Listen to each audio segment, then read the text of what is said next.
Hepinize merhaba, Merdiye Eker ben. İletişim becerileri neredeyse her tür iş için çok önemlidir.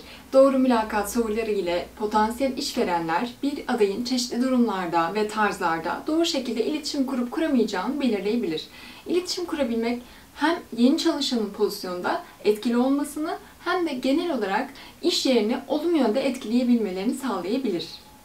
Bu videoda etkili iletişim becerileri, mülakat sorularının ne olduğunu, bu soruları tipik olarak soran pozisyon türlerini tartışıyor ve bunlara nasıl cevap verileceğine dair örneklerle birlikte birkaç etkili iletişim mülakat sorusunu ayrıntılarıyla anlatıyor olacağım.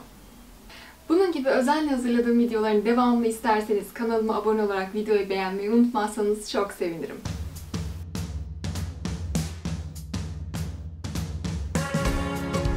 İletişim becerileri, mülakat soruları, bir kişinin çeşitli ortamlarda, iletişim tarzlarında iletişim kurma yeteneğini ölçmek ve test etmek için bir iş görüşmesi sırasında sorulan sorulardır. Bu tür sorular, iletişimle ilgili bir rol ve bir ekibin parçası olarak işlev görecek bir pozisyon için adaylarla mülakat yaparken özellikle önemlidir.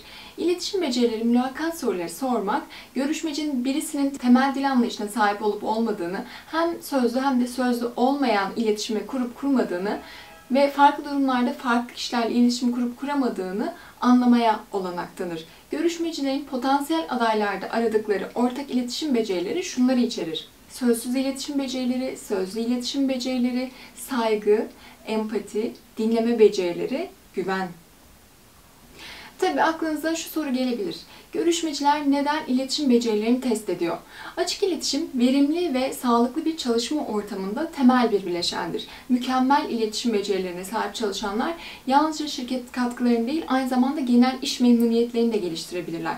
Görüşmecilerin birini işe almadan önce iletişim becerilerini test etmelerinin ek faydaları şunları içerir: bir kişinin karar verme ve bu kararı başkalarına iletme yeteneğini ölçmek, bir adayın tatminsiz bir müşteriye empatik ve etkili bir şekilde idare edip edemeyeceğini belirlemek, potansiyel bir çalışanın markanızı başarılı bir şekilde temsil edip edemeyeceğini ve markanızın farkındalığını olumlu bir şekilde yayamayacağını görmek, birinin bir ekip içinde iyi çalışıp çalışmayacağını belirlemek.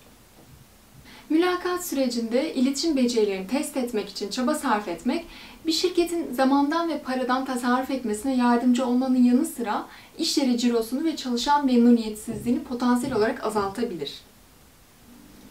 İletişim becerilerini test eden birkaç iş pozisyonu şu şekildedir: yasal sekreter, hukuk sekreterleri genellikle bir avukatın müvekkilliğini idare eder. Davalarla ilgili bilgileri iletir ve güçlü bir iletişim becerisi gerektiren diğer görevlere katılır. Yönetici asistanlar, idare asistanlar e-posta yoluyla iletişim kurmak, toplantılar sırasında not almak, sunum yapmak ve soruları yanıtlamak gibi iletişimle ilgili çeşitli görevlerden sorumludur.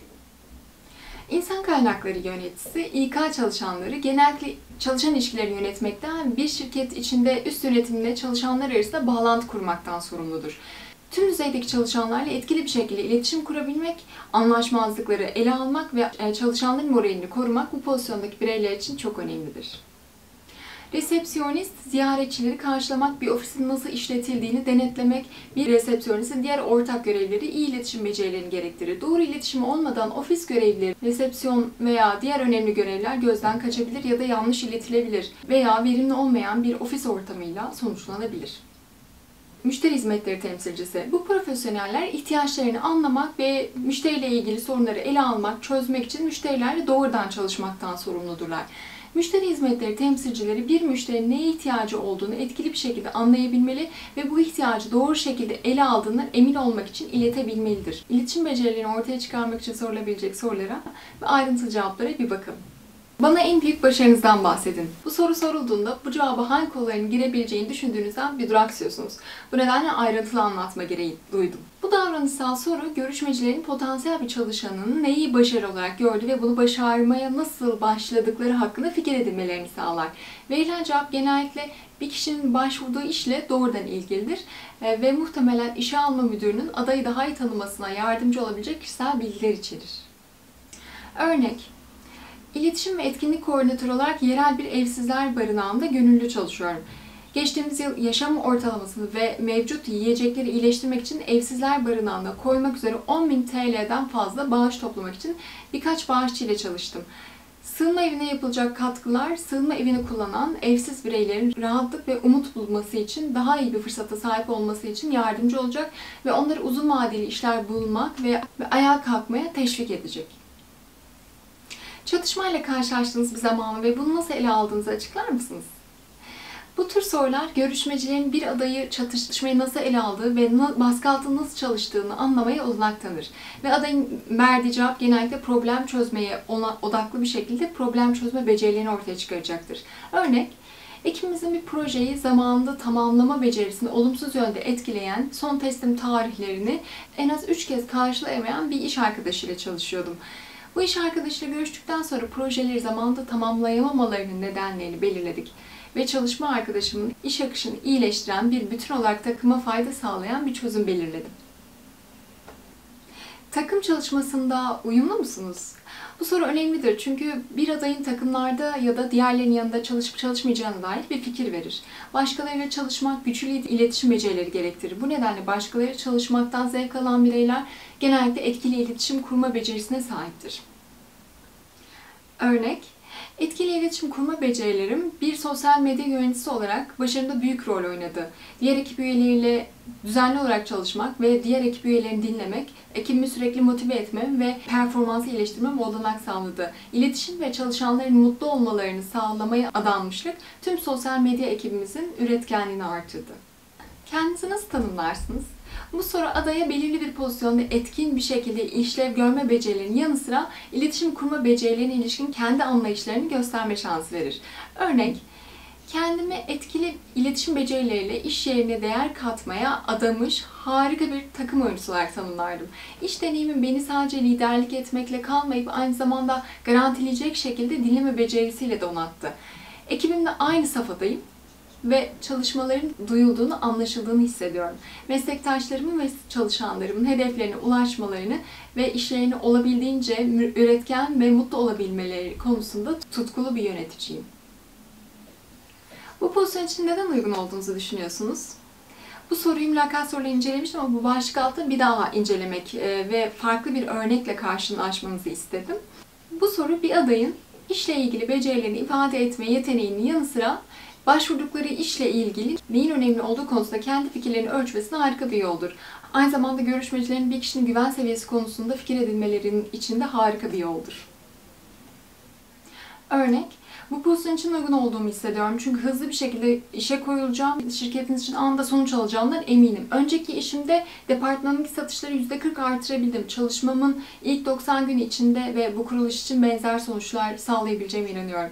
Hem müşterilerle hem de personelle düzenli ve etkili iletişim kurma taahhüdüm ve hedeflere ulaşma konusundaki kararlılığım beni bunun için harika bir aday yapıyor.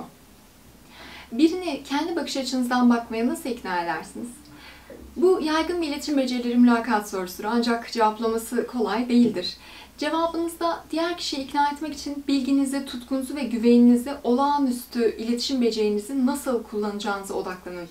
Her şeyden önce kendi fikir ve önerilerinize inanmanız önemlidir. Eğer temel inanmazsanız başkalarını da aynı şeyi yapmaya ikna etme ve etkileme şansınız sıfırdır. Diğer kişiye kendi bakış açınızı görmeye nasıl ikna edeceğinize karar vermek için zaman ayırmanız gerekir. Asla birisine bakış açımı zorlamazdım. Bunun yerine onlara kendi bakış açımın doğru olduğunu ikna edene kadar argümanlarını gerçeklerle ve kanıtlarla yıkmak için zaman ayırırdım. Konuyla ilgili sınırlı bilgiye sahip birisine karmaşık bir sorunu nasıl açıklarsınız? Deneyimlerime göre karmaşık veya teknik bir sorunu açıklamanın en etkili yolu 5 adımlı basit bir süreci takip etmektir. Birinci adım, onların mevcut bilgi düzeylerini öğrenmelisiniz. Bu halihazırda bildikleri ve anladıkları hakkında sorular sorarak sağlanabilir. 2 numara, jargon veya teknik bilgi kullanmadan çok basit terimlerle açıklamalısınız. Bu sabır gerektirir ve acele etmemek esastır. 3 numara, onlarla iletişim kurarken mümkün olduğunca görsel sahne veya diyagramlar kullanmalısınız. 4 numara, ilişkilendirilebilir çerçeveler veya referanslar denemek veya kullanmak önemlidir. Birisi ortak bir kavramı anlarsa ve bilgilerinizi bunun nasıl çalıştığıyla ilişkilendirirseniz bilgiyi özümsemesi daha kolaydır. 5 numara, diğer kişiye yol boyunca soru sormaya teşvik etmek zorunludur. Bu onlara bilgiyi sindirmek ve anlamak için soru sorma zamanı verir. İletişim becerilerinizin bir durumda fark yarattığı bir zamandan bahseder misiniz? Ekibimize yeni bir üye birkaç ay önce katıldı. İngilizcesi pek iyi değildi. Yaptığımız işleri anlamakta biraz zorlanıyordu. Bu yüzden ona yardım etmeye karar verdim. Onunla oturup hali hazırda sahip olduğu becerileri öğrenerek işe başladım. Pek çok soru sormaya zaman ayırdım ve iletişim kurarken notlar aldım. Daha sonra onu hızlandırmak için ve neleri kapsamamız gerektiğine dair hızlı bir eylem planı oluşturdum. Tüm şirket süreçlerini çok basit anlatarak başladım. Her şeyi basit bir şekilde anlatmak için illüstrasyonlar kullandım. Ardından her şeyi tam olarak anladığını anlamak için sorular sordum. İletişim kurarken desteklendiğini hissettirdim ve istediği kadar soru sorması için her fırsatı verdim. İyi bir dinleyici ve konuşmacı olmak için en önemli şey nedir? Hem dinlemede hem de konuşmada harika olmanız gerekirken hala dinlemenin önemi yüksektir. Birine neye ihtiyacınız olduğunu ve neyi istediğinizi söylemek çok kolaydır. Ancak birini amacı ve derinliğiyle dinlemek tamamen farklı bir beceri düzeyi gerektirir. Dinlemenin öğrenmeye başladığınız gerçeği de dahil olmak üzere sayısız faydası vardır. Ve aynı zamanda diğer kişi için önemli olanı güçlendiren şeyi duyarsınız. Dinleme, İnsanlar daha fazla ilişki kurmanızı ve olayları farklı bir perspektiften görmenizi sağlar. Ayrıntılı mülakat soru ve cevapları videomdan da daha fazla soru ve cevabı inceleyebilirsiniz. İzlediğiniz için teşekkür ederim.